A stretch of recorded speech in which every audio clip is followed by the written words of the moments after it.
when my own father screamed, "Get out and stay out," and slammed the door behind me. I stood on that cold sidewalk at 11:30 p.m. with nothing but a suitcase and a heart full of rage.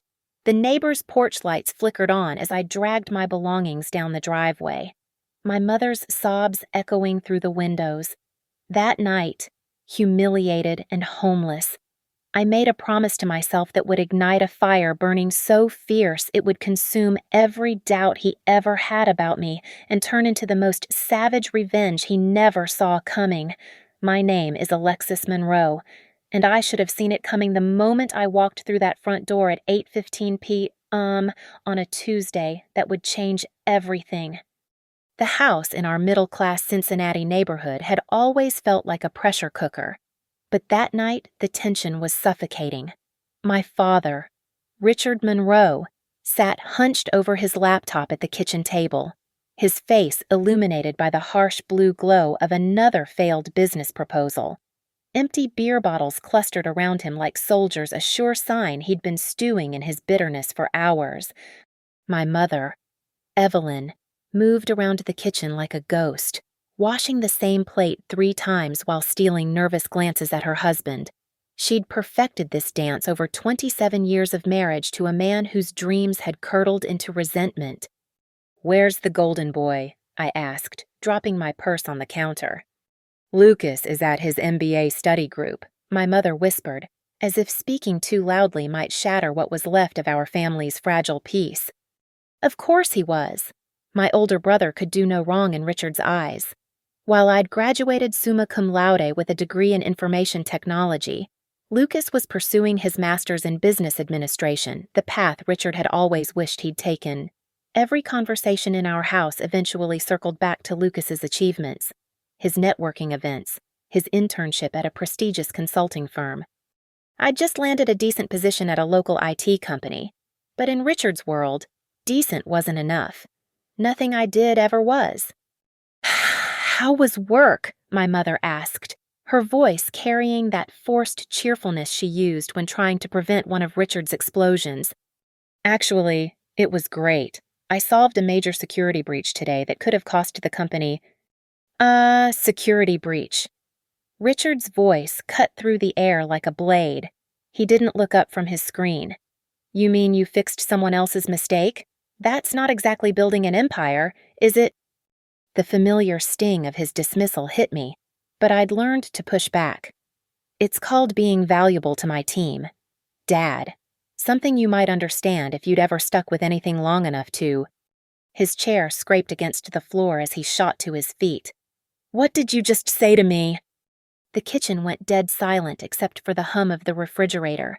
My mother's hands froze over the sink. This was the moment I should have backed down, should have swallowed my words like I'd done 1,000 times before.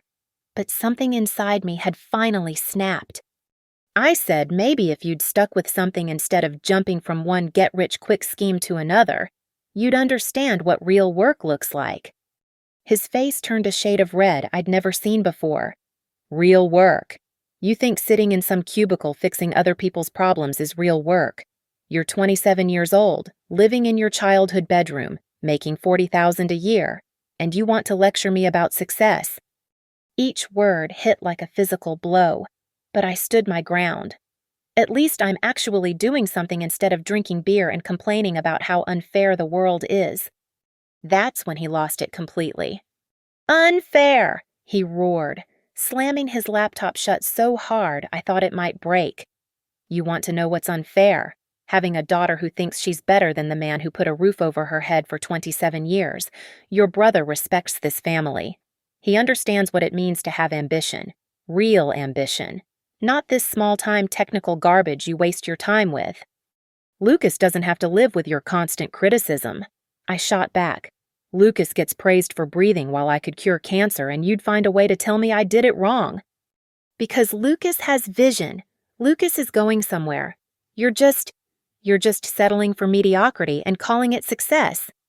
The words hung in the air between us, heavy with years of accumulated resentment.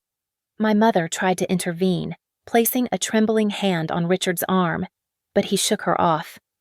"Maybe I should just leave then," I said, my voice barely above a whisper. Maybe you should.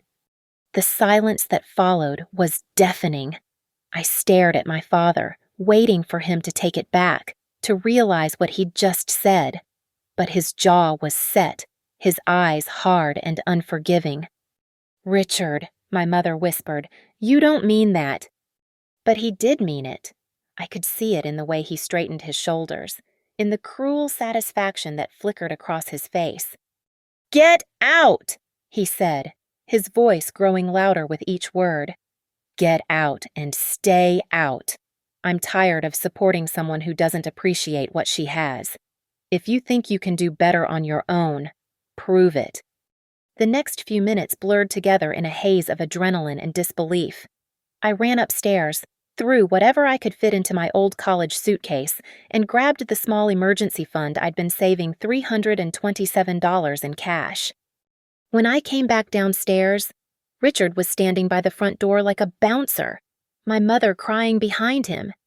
"Daddy, please," I tried one last time. "Don't." His voice was ice. "Don't call me that. You want to be independent so badly. Go be independent." The door slammed behind me with such force that it rattled the windows. I stood there on the sidewalk, suitcase in hand, staring at the house where I'd grown up, where I'd taken my first steps, said my first words, dreamed my first dreams. But as I walked away that night, dragging my suitcase behind me, something unexpected happened, beneath the hurt and humiliation, beneath the crushing weight of my father's rejection. A tiny flame ignited in my chest. He wanted to see what I could do on my own. He was about to find out. The Starlight Motel on Route 22 wasn't exactly the Ritz-Carlton, but for $42 a night, it was all I could afford. The neon sign flickered ominously outside my window, casting intermittent pink light across the water-stained ceiling. The sheets smelled like industrial bleach mixed with decades of other people's desperation. I sat on the edge of the sagging mattress at 2:30 a.m. My suitcase open beside me, counting and recounting the money I had left. After 3 nights here, I was down to $201. The math was brutal and unforgiving at this rate. I had maybe 5 more days before I'd be sleeping in my car, except I didn't have a car anymore. Richard had made sure of that, claiming the Honda Civic was family property when I'd tried to take it. The humiliation burned worse than the hunger gnawing at my stomach. I'd eaten nothing but gas station protein bars and instant ramen for the past 72 hours, rationing every dollar like my life depended on it because it did. My phone buzzed with another text from my mother. "Please come home. He didn't mean it. We can work this out." I'd stopped responding after the first 10 messages. There was no working this out. Richard had drawn his line in the sand, and I'd crossed it. Going back now would mean accepting his version of me forever, the disappointment, the failure, the daughter who would never measure up. But lying there in that miserable motel room, staring at the ceiling and listening to the couple next door having what sounded like their own family crisis, I felt something I hadn't expected: relief. For the first time in 27 years, no one was telling me I wasn't good enough. No one was comparing me to Lucas. No one was dismissing my achievements or mocking my ambitions. I was terrified, broke, and alone, but I was free. The next morning, I called the only person I knew who might understand. Naomi Torres had been my roommate during our senior year at UC. While I'd returned to Cincinnati after graduation like the dutiful daughter, she'd stayed in Los Angeles, chasing her dreams in marketing and public relations. We'd kept in touch sporadically, but I'd always been too embarrassed to admit how suffocating my life had become. "Alexis." Her voice was thick with sleep when she answered at 7:15 a.m. Pacific time. "Girl, what's wrong? You sound terrible." I told her everything: the fight, the motel, the dwindling cash supply. Naomi listened without judgment, occasionally muttering things like, "What an asshole," and "You're better off without him." "Come to LA, she said when I finished. "I've got a couch and a connections in the tech industry. It's not much, but it's a start." Naomi, I can't just. Yes, you can buy a Greyhound ticket and get your ass out here. You're too smart to waste away in some Cincinnati motel feeling sorry for yourself. The bus ticket to Los Angeles cost $87 money I couldn't afford to spend, but couldn't afford not to. I sat in that cramped seat for 43 hours, watching America scroll past the window while my stomach cramped from hunger, and my pride took its final beating. Naomi picked me up at the downtown LA station in her beat-up Toyota Corolla, took one look at me, and immediately drove to the nearest In-N-Out burger. "You look like you haven't eaten real food in days," she said, ordering enough food for 3 people. Her apartment in Silver Lake was a tiny one-bedroom with mismatched furniture and plants hanging from every available surface, but it felt like a palace compared to the Starlight Motel. More importantly, it felt like hope. "Oh, here's the deal," Naomi said that first night as we sat on her futon sharing a bottle of $2 wine. "You can stay as long as you need, but you're not allowed to wallow. Tomorrow, we start rebuilding your life." The job hunt was brutal. I spent my days walking from one tech company to another, clutching printed resumes and wearing the same 3 outfits in rotation. Most places wouldn't even let me through the front door without an appointment. The ones that did often took one look at my Cincinnati address and Ohio area code and dismissed me as another hopeless transplant. "Well, we're looking for someone with more West Coast experience," one hiring manager told me after a 5-minute interview that felt like a polite execution. "What does that even mean?" I asked Naomi that night, my voice cracking with frustration. "It means they're idiots," she replied, handing me another cup of instant ramen. "But it also means we need to get creative." By the end of my second week in LA, I'd been rejected by 17 companies, survived on a diet that consisted primarily of ramen noodles and peanut butter sandwiches, and seriously considered calling my father to apologize. The thought made me physically sick, but so did the prospect of homelessness in a city where I knew exactly one person. That's when I found myself at 3:27 a.m., sitting on Naomi's tiny balcony with my old laptop balanced on my knees, staring at the Los Angeles skyline and making a promise to myself. I opened a new document and started typing, not a resume, not a cover letter, but a business plan. If no one would hire Alexis Monroe, then maybe it was time for Alexis Monroe to hire herself. I'd been thinking about cybersecurity for months, watching small businesses get hacked and lose everything because they couldn't afford enterprise-level protection. There had to be a way to democratize security, to create something affordable and effective for the millions of companies that were being left behind by the big players. As I typed, the humiliation of the past 2 weeks transformed into something else entirely.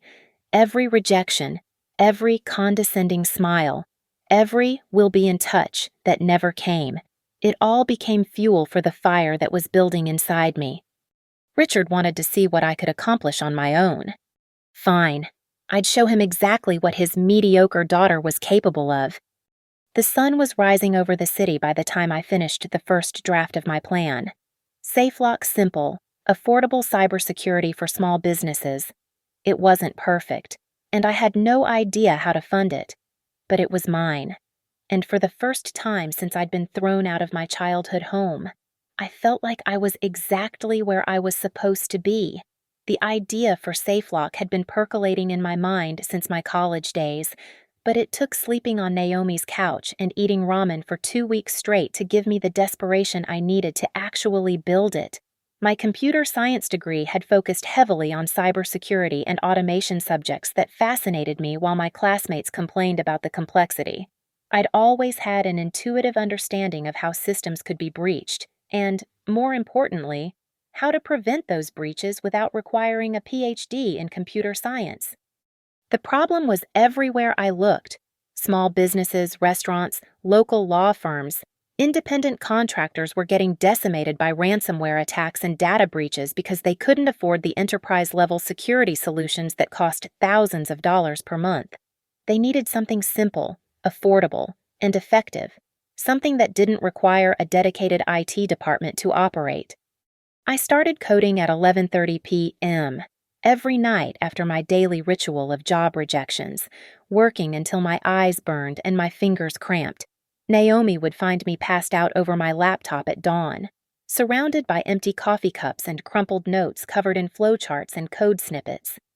"You're going to kill yourself," she said one morning, finding me debugging authentication protocols at 6:45 a.m. "I'm already dead," I replied, not looking up from the screen. "This is just the resurrection part." The first version of SafeLock was embarrassingly basic, a simple dashboard that could monitor network traffic, detect unusual patterns, and automatically implement basic protective measures. But it worked. More importantly, it worked for people who didn't understand the difference between malware and firmware. Finding my first test client happened by accident. I was sitting in a coffee shop in Santa Monica, using their Wi-Fi to work on the user interface, when I overheard the owner, Maria, talking to her business partner about a recent cyber attack that had compromised their customer database. "Excuse me," I interrupted, my heart pounding. I couldn't help but overhear. I might be able to help. Maria looked skeptical. I was 27 years old, wearing the same jeans I'd worn for 3 days, and probably looked more like someone who would cause cyber attacks than prevent them. But I was desperate, and desperation makes you bold. "I've developed a security platform specifically for small businesses," I continued. "If you give me a week, I can show you how it works. No charge." That week turned into the most stressful 7 days of my life. I practically moved into that coffee shop, monitoring their systems, tweaking my code, and praying that nothing would break. When a suspicious login attempt triggered SafeLock's automated response system and successfully blocked what turned out to be a credential stuffing attack, Maria nearly cried with relief. "How much has she asked?" I had no idea how to price software. $50 a month. She laughed. "That's what I tip my security consultant for a 15-minute phone call. This is worth 10 times that." But $50 was perfect for my target market. Small businesses could afford $50. They couldn't afford $500. Word spread through Maria's network of small business owners faster than I'd ever imagined possible. Within a month, I had 12 clients. Within 2 months, 37. Each success story led to 2 more referrals, and suddenly I was making more money than I'd ever made at my Cincinnati IT job. The problem was scaling. I was coding new features during the day, providing customer support in the evening, and handling system maintenance in the middle of the night. I'd moved from Naomi's couch to a studio apartment in Culver City that cost every penny I made, but at least it was mine. Naomi became my unofficial business partner, handling marketing and client communications while I focused on the technical side. She had a gift for translating my overly complex explanations into language that actual humans could understand. "Stop saying multi-layered threat detection algorithms," she'd tell me during our practice pitches. "Say it catches the bad guys before they can hurt your business."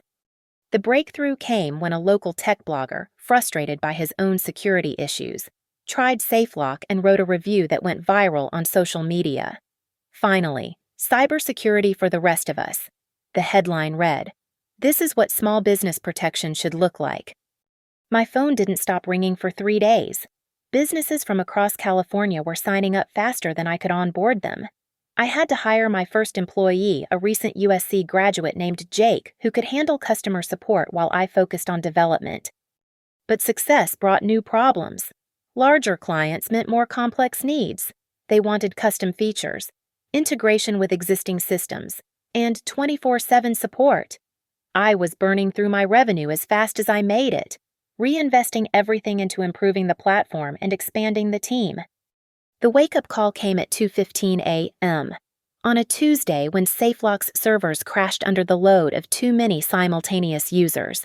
I spent the entire night rebuilding our infrastructure, drinking gas station coffee and wondering if I was in over my head.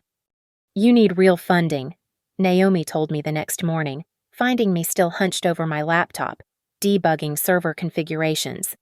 "This bootstrap thing isn't going to work much longer." She was right.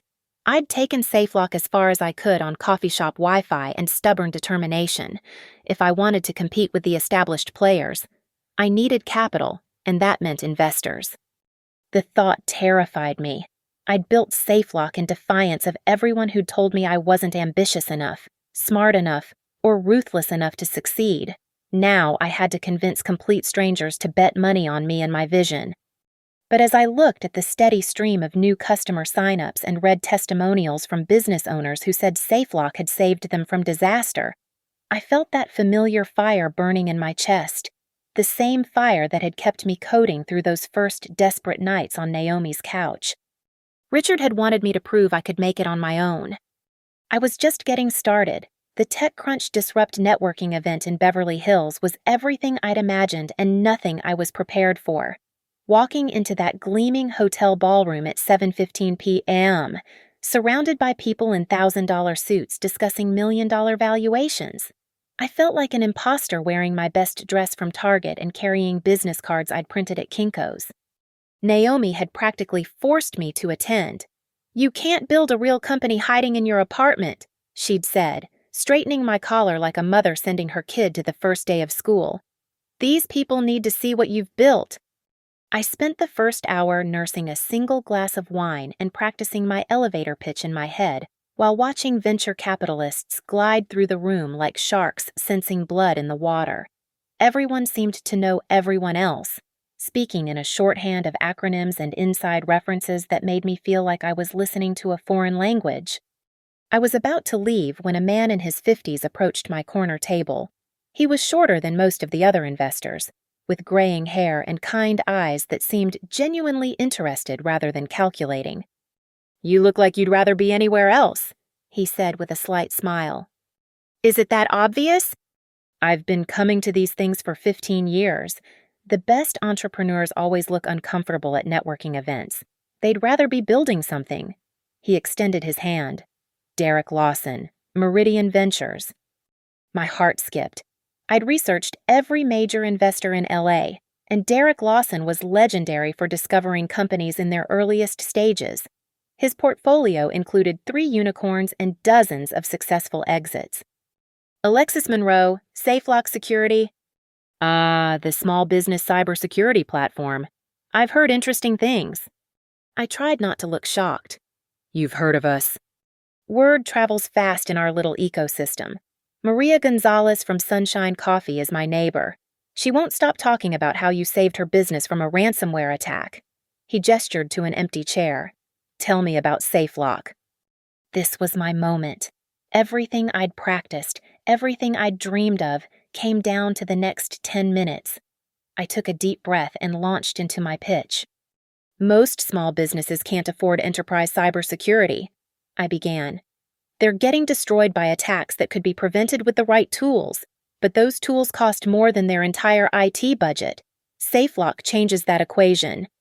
Derek leaned forward as I explained the technology, the market opportunity, the traction we'd already gained. Unlike the other investors I'd tried to approach, he didn't interrupt with skeptical questions or glazed-over looks. He asked pointed, intelligent questions that showed he understood both the technical challenges and the business potential. "How many customers do you have now?" 112 as of yesterday. We're adding about 20 new ones every week." "Revenue?" 5,600 in monthly recurring revenue, growing at 30% month over month. "Burn rate?" I hesitated. This was where most conversations died.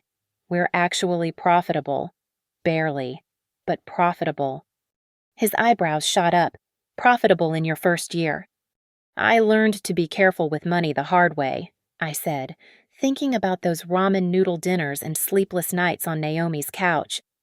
We talked for another hour. Derek wanted to understand everything: the technical architecture, the competitive landscape, my background, my vision for scaling the company. When I told him about being kicked out of my father's house and starting SafeLock with $300 and a burning desire to prove everyone wrong, something shifted in his expression. "That's the kind of hunger you can't teach," he said quietly. "You can give someone money, you can give them connections, but you can't give them the fire that comes from having nothing to lose." At 9:45 p.m., as the event was winding down, Derek handed me his card. "I want to do due diligence on SafeLock. Can you get me detailed financials? customer testimonials, and a technical deep dive by Friday. The next week was a blur of spreadsheets, presentations, and the most intense scrutiny I'd ever experienced. Derek's team examined every line of code, every customer contract, every financial projection. They interviewed my clients, my employees, even Naomi. I felt like I was being dissected by very polite surgeons. The meeting that would determine my future took place in Derek's Century City office on a Wednesday morning. Floor-to-ceiling windows offered a panoramic view of Los Angeles, but I was too nervous to appreciate it. Derek sat across from me with a thick folder of due diligence reports.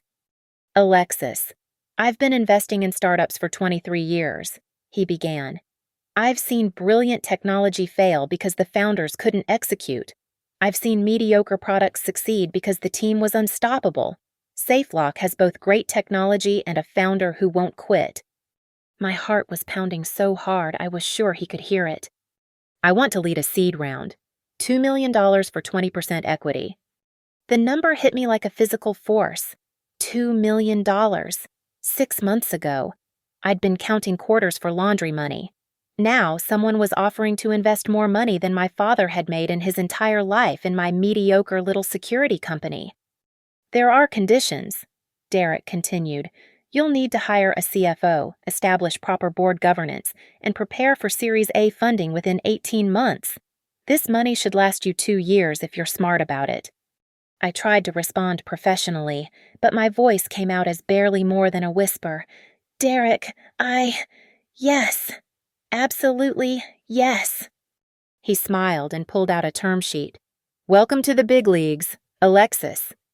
As I signed the documents that would change everything, my hands shaking slightly with adrenaline and disbelief, I thought about Richard sitting in his kitchen back in Cincinnati, surrounded by empty beer bottles and failed business plans.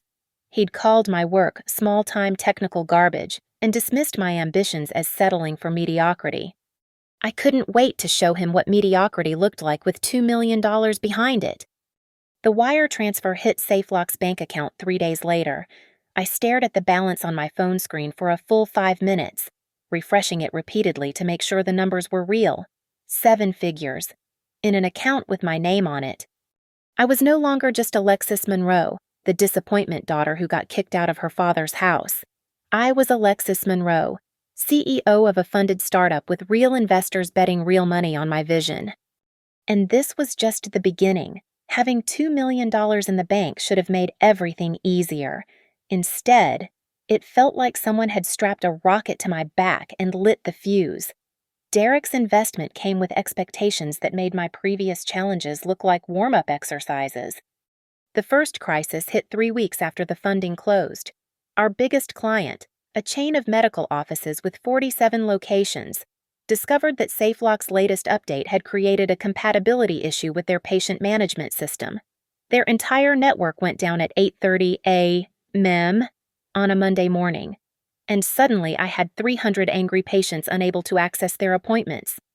"Fix this now, or we're canceling our contract and telling everyone in our network that your software is garbage," their IT director screamed into my phone while I frantically debugged code in our new Santa Monica office. I spent 18 straight hours rewriting the integration protocols, surviving on energy drinks and pure adrenaline. Jake and our 2 new developers worked beside me, but the weight of responsibility felt crushing. This wasn't just about one client. If word spread that SafeLock was unreliable, it could destroy everything we'd built. At 2:15 a.m., I finally identified the problem, a single line of code that was causing memory conflicts with legacy database systems. The fix took 5 minutes to implement. The damage to my confidence took weeks to repair. "Welcome to scaling," Derek said when I called him the next morning, exhausted and shaken. "Every startup goes through this. The companies that survive are the ones that learn from it." But the hits kept coming. Our server costs tripled as we onboarded larger clients with more complex needs. We had to hire faster than I was comfortable with, bringing on engineers whose salaries made my eyes water. The careful bootstrap mentality that had kept us profitable vanished under the weight of growth expectations. By month 4 post-funding, We were burning through cash at a rate that terrified me. Our monthly expenses had jumped from $8,000 to $37,000. Payroll alone was eating up most of Derek's investment, and we still needed to build the enterprise features that larger clients demanded. The breaking point came when Global Tech Solutions, a potential client worth $50,000 in annual revenue, requested a demo of features we didn't actually have yet. They wanted multi-tenant architecture, advanced reporting dashboards, and integration with 15 different software platforms. "Just tell them we're working on it," Naomi suggested during one of our increasingly stressful weekly planning meetings. "We can't lie to prospects," I said, rubbing my temples where a permanent headache had taken residence. "But we also can't afford to lose this deal." I made a decision that nearly killed me. I promised Global Tech they could have their features in 6 weeks. It was an impossible timeline, but impossible had become my specialty. Those 6 weeks were the closest I've ever come to a complete breakdown. I slept in the office more nights than I went home, living on delivery food and determination. My team thought I'd lost my mind, but they followed me anyway, working nights and weekends to build something that shouldn't have been possible. The night before the Global Tech demo, our entire system crashed during stress testing. I sat in the empty office at 11:45 p.m., staring at error messages cascading across my screen, and seriously considered calling my father to apologize for everything. Maybe he'd been right. Maybe I was just a dreamer who'd gotten lucky for a few months. "You look like hell," Naomi said, appearing in the doorway with 2 cups of coffee and the kind of no-nonsense expression that had kept me sane for months. "The demo is in 9 hours and nothing works," I said, my voice hollow with exhaustion. "Then we better get started." She sat down next to me and pulled up her laptop. "What needs to be fixed first?" We worked through the night, troubleshooting, rebuilding, and testing until the sun came up over Santa Monica. At 7:30 a.m., 15 minutes before the Global Tech team was supposed to arrive, our system finally stabilized. The demo was flawless. Every feature worked exactly as promised. The Global Tech executives were impressed enough to sign a contract on the spot, but I was too tired to feel victorious. I went home and slept for 14 hours straight. The success brought its own problems. Word spread that SafeLock could handle enterprise-level implementations, and suddenly we were fielding requests from companies 10 times larger than anything we'd worked with before. Each new client stretched our resources further, forcing us to hire more developers, upgrade our infrastructure, and expand our support team. Derek warned me about the growth trap during one of our monthly board meetings. "Revenue is vanity, profit is sanity," he said, reviewing our latest financials. "You're growing fast, but you're also spending fast. We need to start thinking about Series A funding soon." The thought of raising more money filled me with dread. The seed round had been about proving SafeLock could work. Series A would be about proving we could build a real business. The stakes would be higher, the scrutiny more intense, and the pressure to deliver exponential growth overwhelming. But there was no alternative. We were trapped in the classic startup dilemma: grow fast enough to capture market share before competitors caught up, but don't grow so fast that you collapse under your own weight. The validation came from an unexpected source. TechCrunch published an article titled "The Small Business Security Solution That Actually Works," featuring SafeLock as one of 5 startups to watch. The writer called our approach refreshingly practical and praised our ability to make enterprise-level security accessible to companies that had been ignored by the industry. My phone exploded with interview requests, partnership inquiries, and investor interest. For the first time since launching SafeLock, I felt like we might actually be building something that could last. That night, I called my mother for the first time in months. She answered on the second ring, her voice cautious but hopeful. "Alexis, honey, are you okay?" "I'm good, Mom. Really good. I wanted you to know that SafeLock was featured in TechCrunch today." There was a long pause. I don't know what that means, but it sounds important. "It means maybe I wasn't as crazy as Dad thought." Another pause. Longer this time. "Your father. He asks about you sometimes. He saw something online about your company." I felt a familiar mixture of anger and satisfaction. What did he say? Nothing, but he saved the article. That night, I printed out the TechCrunch article and pinned it to the wall above my desk, right next to a photo from our Series A planning meeting. Richard might never admit he was wrong, but somewhere in Cincinnati, he was watching. And he was finally paying attention. 2 years after Derek's initial investment, SafeLock had become everything I'd dreamed of and more than I'd dared to imagine. We'd grown from my desperate late-night coding sessions to a company with 43 employees, offices in Santa Monica and Austin, and over 15,000 customers across North America. The transformation had been dizzying. I now spent my days in board meetings discussing market penetration strategies and international expansion plans, instead of debugging code at 3 a.m. My closet had evolved from Target clearance finds to tailored blazers that cost more than I used to spend on groceries in a month. The girl who'd been kicked out with a suitcase and $300 now had business cards that read CEO and a checking account that never dipped below 6 figures. The industry recognition had been overwhelming. Forbes included me in their 30 under 30 list for enterprise technology. I'd been invited to speak at RSA Conference, the biggest cybersecurity event in the world, where I delivered a keynote to 8,000 professionals about democratizing digital security. The MIT Technology Review called SafeLock the most important cybersecurity innovation for small businesses in the past decade. But the real validation came from our customers. Every day brought testimonials from business owners who told us we'd saved them from devastating attacks. A family restaurant in Phoenix avoided losing 30 years of customer data. A small law firm in Milwaukee prevented confidential client information from being stolen. These weren't just business victories, they were lives and livelihoods we'd protected. The acquisition offer came on a Thursday morning in March. I was reviewing quarterly projections when Derek called with news that would change everything. Cyberdyne Technologies wants to meet, he said, his voice carefully neutral. They're interested in acquiring SafeLock. Cyberdyne was one of the biggest names in enterprise cybersecurity, a publicly traded company with annual revenues exceeding $2 billion. They'd been watching our rapid growth and apparently decided it was easier to buy us than compete with us. The initial meeting took place in a glass conference room on the 40th floor of a downtown LA skyscraper.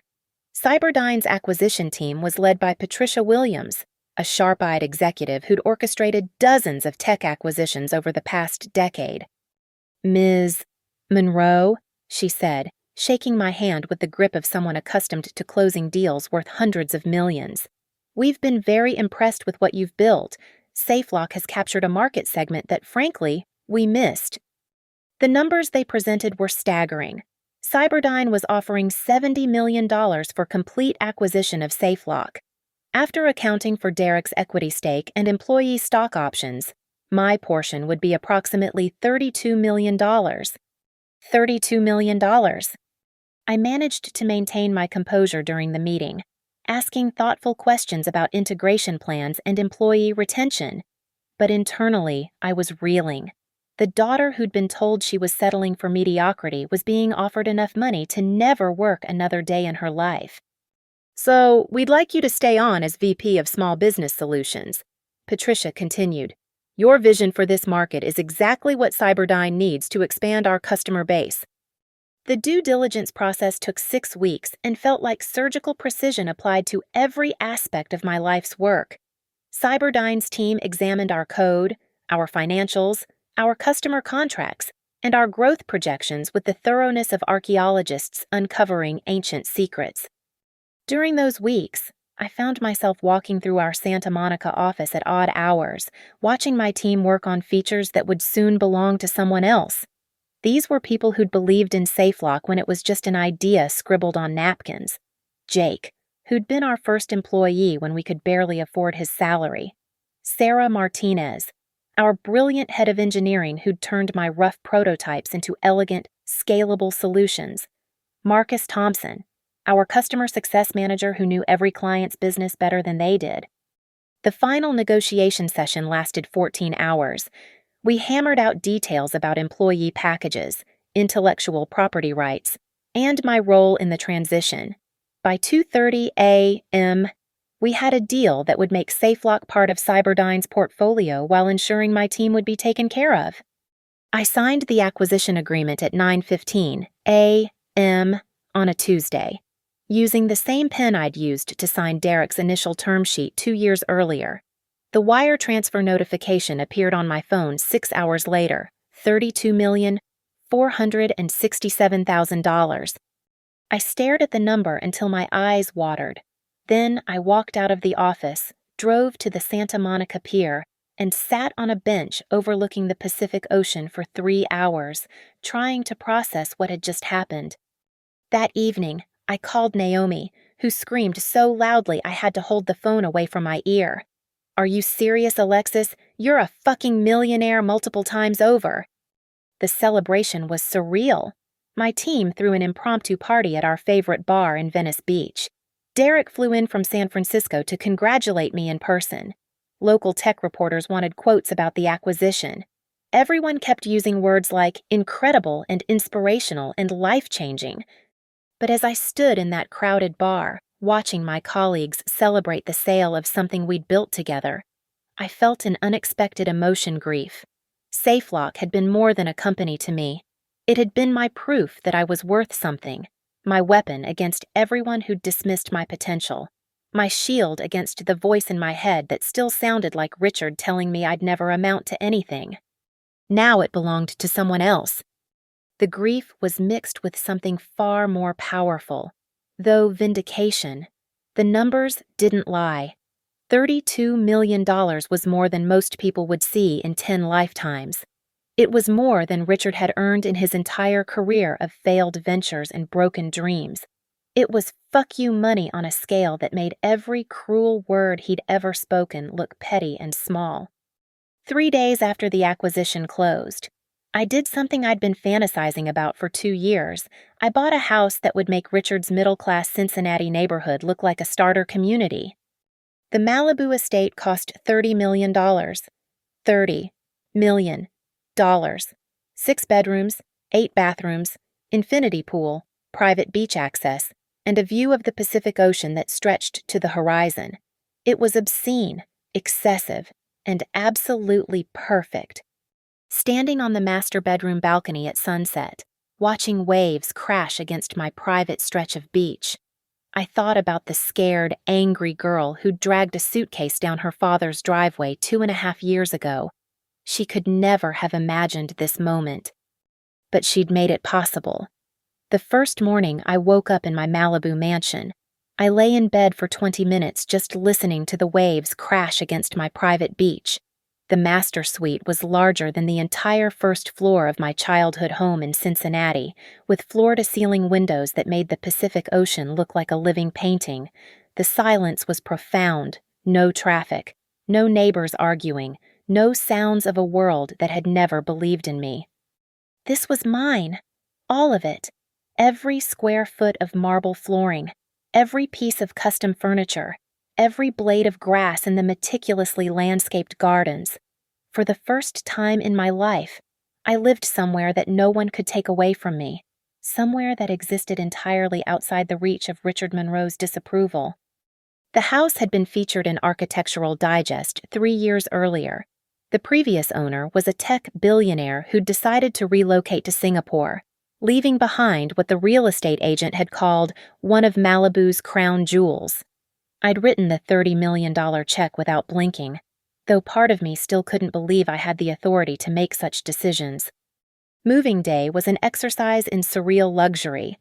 Professional movers handled my few possessions, mostly just clothes and my original laptop, while interior designers I'd hired arranged museum-quality furniture throughout rooms I was still learning to navigate. The walk-in closet in the master bedroom was larger than my first apartment in Los Angeles. But it was the office that mattered most to me. I'd had it designed to face west, toward the ocean, with a massive glass desk that reflected the sunset every evening.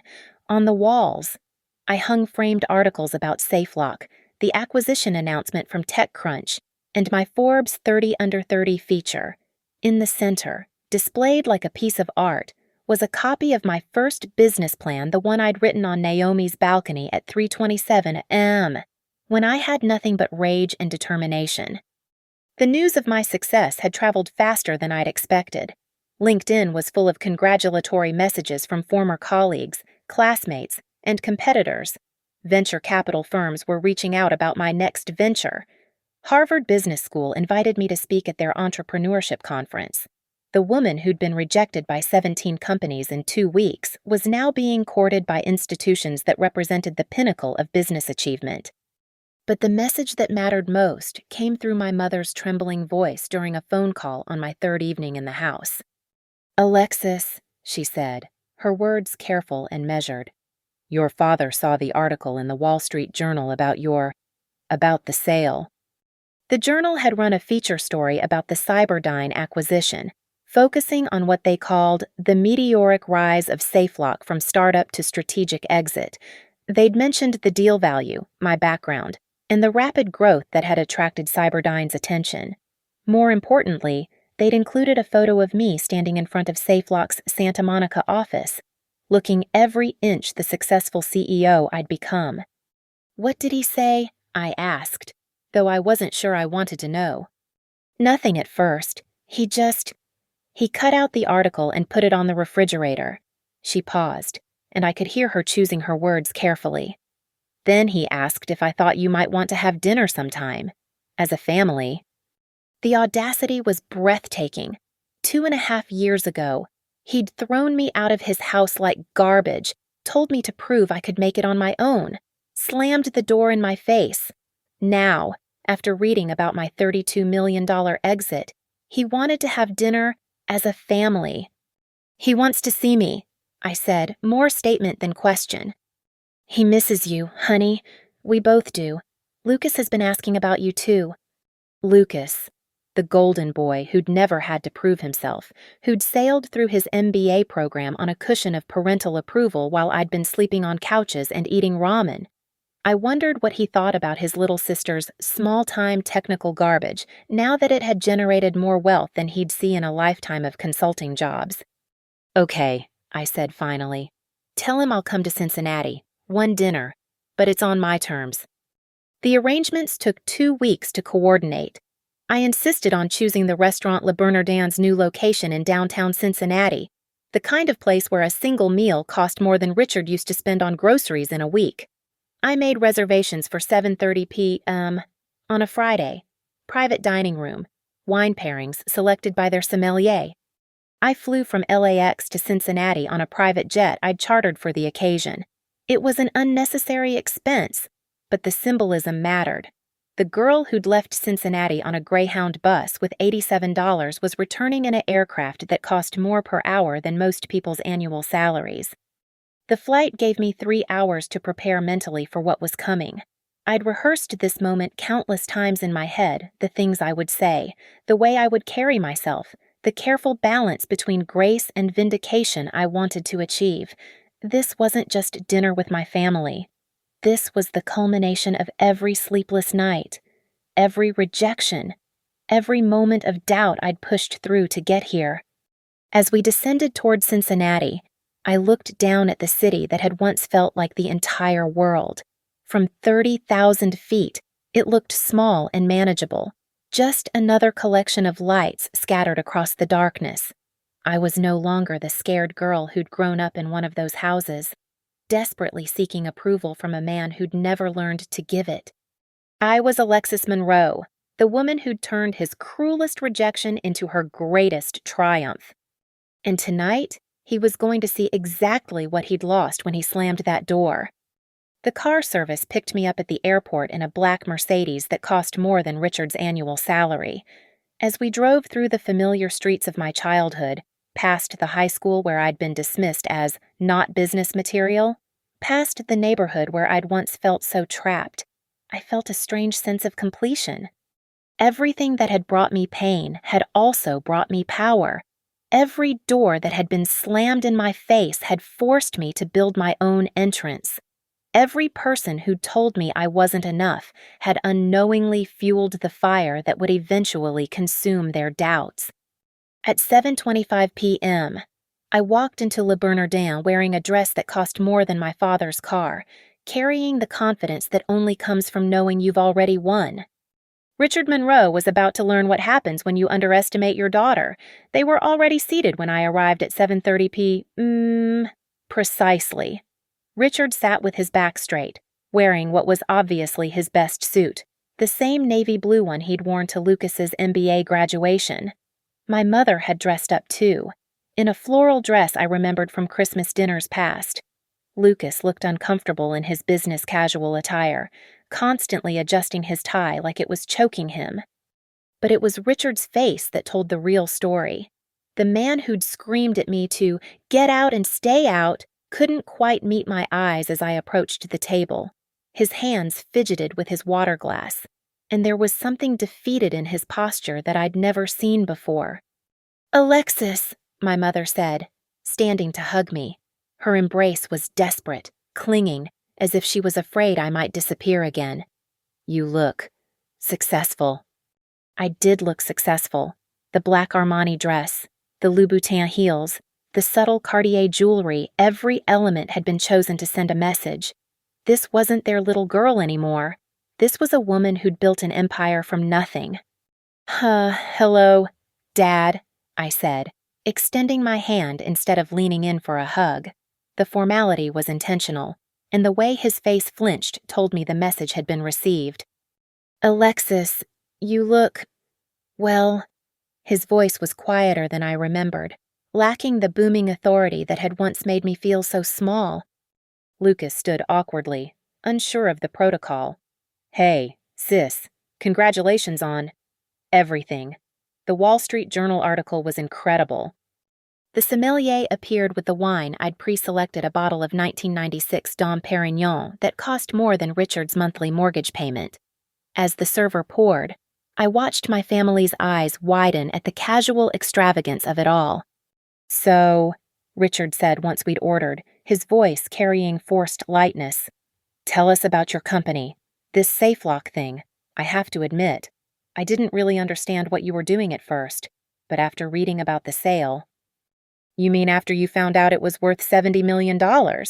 I interrupted smoothly, taking a sip of champagne. "Before that, you called it small-time technical garbage. Remember."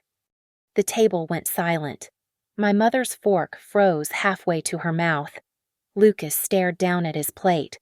Richard's face cycled through several expressions: anger, embarrassment, something that might have been shame. "Alexis, No, let me talk first," I said, my voice calm but carrying the authority I'd learned in boardrooms and investor meetings. "You wanted to see me, so let me tell you what you missed."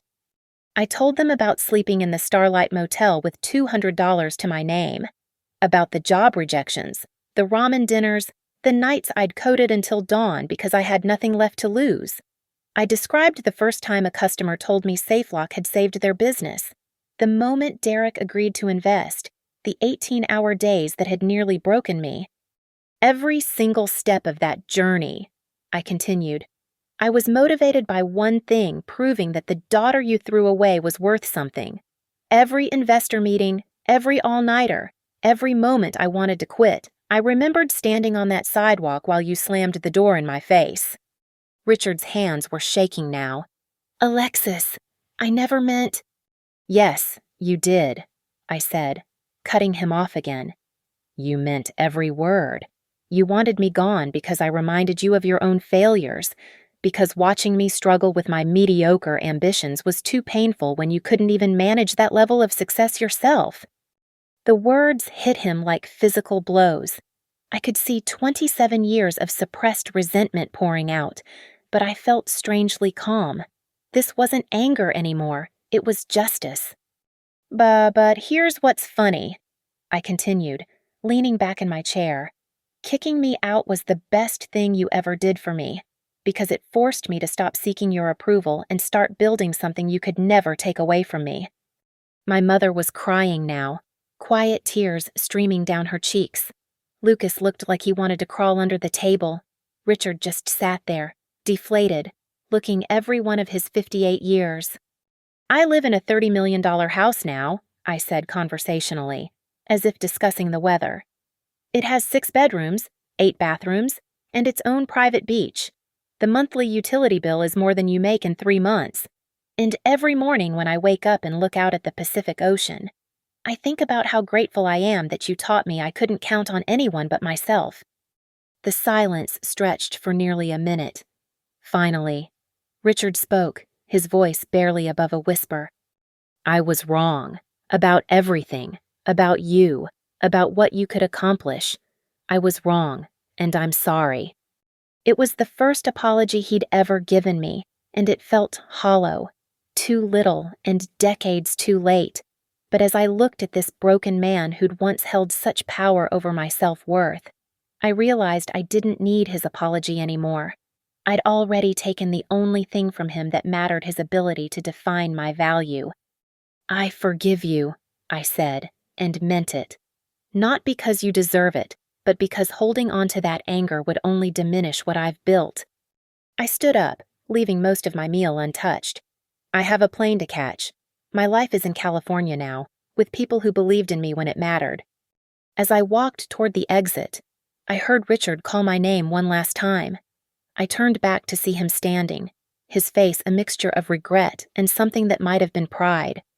For what it's worth, he said, I'm proud of you. I know I don't have the right to say that anymore, but I'm proud of who you became. I nodded once, acknowledging the words without accepting them. I didn't become this person because of you, Dad.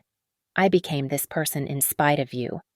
Walking out of that restaurant, leaving my family behind for the second time in my life, I felt a weight I'd carried for 27 years finally lift from my shoulders. The scared girl who'd craved her father's approval was gone forever, replaced by a woman who'd learned the most valuable lesson of all.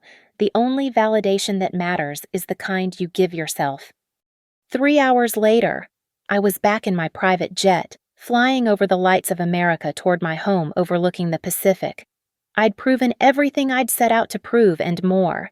The girl who'd been told she was settling for mediocrity had built something extraordinary, and no one could ever take that away from me. Richard Monroe had wanted his daughter to leave and stay out. Mission accomplished. Thank you so much for listening to this incredible journey of resilience, determination, and ultimate triumph. I'd love to hear from you. Where are you listening to this story from? Are you facing your own challenges right now? Or have you overcome obstacles that once seemed impossible? Please hit that subscribe button, share your thoughts in the comments below, and let's connect with others who believe that our greatest setbacks can become our most powerful comebacks. Your story matters too.